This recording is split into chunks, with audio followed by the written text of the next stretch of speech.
बिस्मिल्लाहिर्रहमानिर्रहीम। स्टूडेंट, हमारे पास जो क्वेश्चंस हैं, आज का जो लेक्चर है वो मैं आपको बताऊंगी कि पॉपुलेशन वेरिएंस आर अननोन है एंड सैम्पल्स आपको टू टाइप्स के गिवन हैं, तो what situation we can follow. ठीक है, आपको इनसे रिलेटेड क्वेश्चन जो है मैं बोर्ड पे ऑलरेडी डिस्कस करवा चुकी हूँ, बट ये जो है मैं आपको डिस्कस करवाने लगी हूँ जिसमें आपको डिपेंडेंट और इंडिपेंडेंट सिचुएशंस में फ़र्क बताऊंगी। अब स्टूडेंट, हमारे पास क्या है कि population variance are unknown. Samples आपको गिवन हो गया। हमारे पास टू टाइप सैम्पल्स होते हैं, एक इंडिपेंडेंट होते हैं, एक डिपेंडेंट होते हैं। डिपेंडेंट और इंडिपेंडेंट में क्या फ़र्क है? देखिए, इंडिपेंडेंट वो सैम्पल्स होते हैं जो कि एक दूसरे पर डिपेंड नहीं कर रहे होते हैं, वो इंडिपेंडेंटली अपनी जो है सिचुएशंस को शो कर रहे होते हैं। लेकिन जो डिपेंडेंट सैम्पल्स होते हैं जो एक दूसरे पर डिपेंड कर रहे होते हैं, जैसे कि अगर एक वेट आप चेक कर रहे हो आर्मी पर्सन का, आपके पास 5 आर्मी पर्सन हैं एंड आप उनका वेट चेक कर रहे हो after the training and before the training, तो ये हमारे पास डिपेंडेंट वेरिएबल्स है because they have some link and they have the dependent each other. तो हमारे पास वो एक दूसरे पे क्या कर रही हैं, डिपेंड कर रही हैं, वो एक दूसरे के साथ लिंक रख रहे हैं। तो अगर डिपेंडेंट सैंपल्स आ जाता है तो पेयर्ड ऑब्जर्वेशंस के अलावा आपके पास कोई ना तो फार्मूला यूज होता है, इसके अलावा ना ही आपके पास कोई और ऑप्शंस है। तो आपने ये याद रखना है कि जब डिपेंडेंट सैंपल्स आ जाते हैं तो वी मस्ट भी follow the pair t test है, जिसका फार्मूला आपको गिवन है d bar minus mu d s d square n. अब डी बार ऑलरेडी मैंने आपके साथ डिस्कस किया, वो डी बार हमारे पास एक्स बार की तरह ही होता है, जो sum of d and divided by n होता है। म्यू डी आपको क्वेश्चन में गिवन होता है, एस डी भी आपको गिवन होता है। एस डी आपको क्या गिवन होता है, जिस तरह हम लेते हैं ना summation of d minus d bar का whole square divided by n minus one, same वही फार्मूला है। ये फार्मूलाज ऑलरेडी मैं आपके साथ डिस्कस कर चुकी हूँ। अब स्टूडेंट, यहाँ पे डी बार हमारे पास बेसिकली डी क्या है? देखिए, डी हमारे पास बेसिकली क्या है, डिफरेंस को शो कर रहा है। ये डिफरेंस का वर्ड है, ठीक है। डिफरेंस, डी जो है वो डिफरेंस को शो कर रहा है। जब हम कह रहे हैं ना पेयर्ड ऑब्जर्वेशंस हैं और डिपेंडेंट हैं, तो डिपेंडेंट में जो डी होता है डिफरेंस, वो एक्स माइनस वाई और वाई माइनस एक्स का हो सकता है। अब ये भी दो सिचुएशन जो है वो प्रीवियस लेक्चर्स में डिस्कस की हुई हैं कि कहाँ पे हमने एक्स माइनस वाई यूज़ करना है या वाई माइनस एक्स लेना है। ये आपके पास ऑलरेडी मैं प्रीवियस 3-4 वीडियोस करवा चुकी हूँ, बोर्ड पे भी करवा चुकी हूँ, तो इनको आपने देखना है। तो अगर डिपेंडेंट का सैंपल्स आ जाते हैं तो पेयर्ड ऑब्जर्वेशन यूज करनी, और इसके फार्मूलाज जो आप अपने माइंड में रख लो। अगर तो स्टूडेंट हमारे पास इंडिपेंडेंट सैंपल्स है, इंडिपेंडेंट सैंपल्स पे ना हमारे पास टू सिचुएशंस आ जाती हैं, जिनके ये फर्स्ट फार्मूला डिस्कस किया गया है, ये सेकंड फार्मूला डिस्कस किया गया।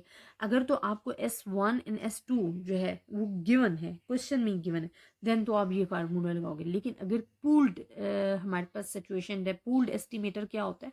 पूल्ड एस्टिमेटर वो होता है जिसमें आपके पास जो कंबाइन स्टैंडर्ड डिवीजन गिवन होता है। अगर तो कंबाइंड स्टैंडर्ड डिवीजन गिवन है तो फिर आपने ये फार्मूला स्टैंडर्ड डिवीजन का फॉलो करना है, जो कि पूल्ड कहलाता है। और वो आपको मेंशन कॉमन स्टैंडर्ड डिवीजन जो है, अक्सर कॉमन स्टैंडर्ड डिवीजन क्या है कि मेंशन कर दिया जाता है क्वेश्चन में, तो वो ऑलरेडी आपको क्वेश्चन में मेंशन होता है, तो आप वहाँ से देख कर बता सकते हो। अगर तो कॉमन स्टैंडर्ड डिवीजन या कॉमन वेरियंस की बात हो रही है तो फिर तो आपने पूल्ड वाला लगाना है। लेकिन अगर सेपरेट सेपरेट वैल्यू आपको क्वेश्चन में दे दिए गई हैं तो फिर आपने सेकंड वाला फार्मूला जो है वो अप्लाई करना है। तो ये डिफरेंस है स्टूडेंट, मैंने आपको साथ साथ बता दिए हैं क्वेश्चन भी, तो ये आपको पता होना चाहिए। अच्छा, इनमें एक और चीज़ गिवन है कि सिग्मा 1 इक्वल और नॉट इक्वल।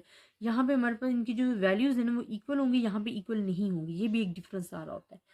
फिर एक नेक्स्ट स्टेप इसमें आ जाता है जी, हमें डिग्री ऑफ फ्रीडम का पता होना चाहिए। वैसे तो डिग्री ऑफ फ्रीडम हमारे 3 टाइप्स होती है, टी पूल्ड होता है, टी प्राइम होता है, टी पेयर्ड होता है। बट टी प्राइम मैं आपको इस वजह से नहीं करवाऊंगी because it's not include in your course.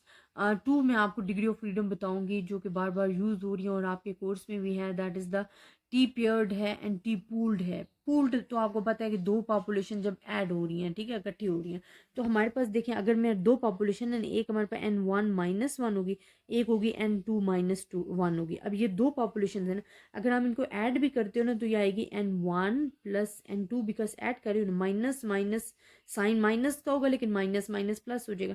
तो ये डिग्री ऑफ फ्रीडम जो आपको दी गई है ये यूज होगी इन द पूल्ड एस्टिमेटर में, पूल्ड सैंपल्स में। पूल्ड कब आते हैं? जब कॉमन आपको पूल दे दिया कि दो पॉपुलेशन आपको गिवन और आपने डिग्री ऑफ फ्रीडम लेनी है, तो फिर आपने डिग्री ऑफ फ्रीडम लगानी है N1 plus N2 minus two.